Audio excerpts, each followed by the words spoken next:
Supreme court आज नागरिकता संशोधन नियम से जुड़ी कई याचिकाओं पर सुनवाई करेगा। इन याचिकाओं में इस कानून को लागू करने के केंद्र सरकार के फैसले पर तब तक रोक लगाने की मांग की गई है जब तक कि सुप्रीम कोर्ट नागरिकता संशोधन की संवैधानिक वैधता को चुनौती देने वाली याचिकाओं पर फैसला नहीं कर लेती। Chief justice of India DY Chandrachud, न्यायमूर्ति JB पारदीवाला और न्यायमूर्ति मनोज मिश्रा की पीठ ने शुक्रवार को इंडियन यूनियन मुस्लिम लीग IUML की ओर से पेश वरिष्ठ वकील कपिल सिब्बल की दलीलों पर ध्यान दिया कि एक बार प्रवासी हिंदुओं को भारतीय नागरिकता प्रदान कर दी गई है तो उसे वापस नहीं लिया जा सकता, इसलिए इस पर जल्द से जल्द सुनवाई जरूरी है। दरअसल केंद्र सरकार की ओर से CAA को लागू करने के एक दिन बाद ही केरल में सक्रिय राजनीतिक दल इंडियन यूनियन मुस्लिम लीग ने इसे लागू करने पर रोक लगाने की मांग करते हुए सुप्रीम कोर्ट का रुख किया था। न्यूज एजेंसी ANI के मुताबिक IUML ने मांग की है कि विवादित कानून और नियमों पर रोक लगाई जाए और मुस्लिम समुदाय के उन लोगों के खिलाफ कोई कठोर कदम नहीं उठाया जाए जो इस कानून के लाभ से वंचित है। IUML के अलावा अन्य पार्टियों और व्यक्तियों जैसे democratic youth federation of India DYFI, Assam विधानसभा में विपक्ष के नेता देबब्रत सैका, असम से सांसद अब्दुल खालिक और अन्य ने भी इसी मुद्दे पर सुप्रीम कोर्ट में याचिका दायर की थी।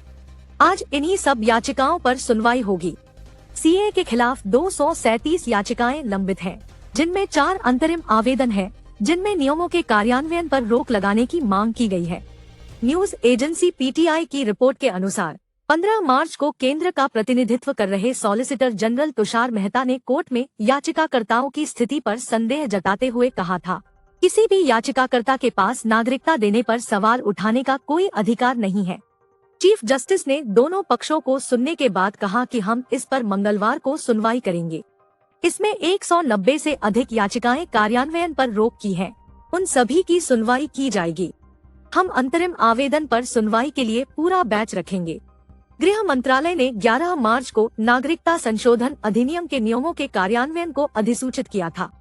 यह कानून अफगानिस्तान, बांग्लादेश और पाकिस्तान से 31 दिसंबर 2014 से पहले भारत आए हिंदू, सिख, जैन, बौद्ध, ईसाई और पारसी शरणार्थियों के लिए इन देशों के वैध पासपोर्ट या भारतीय वीजा के बिना भारतीय नागरिकता प्राप्त करने का मार्ग प्रशस्त करता है।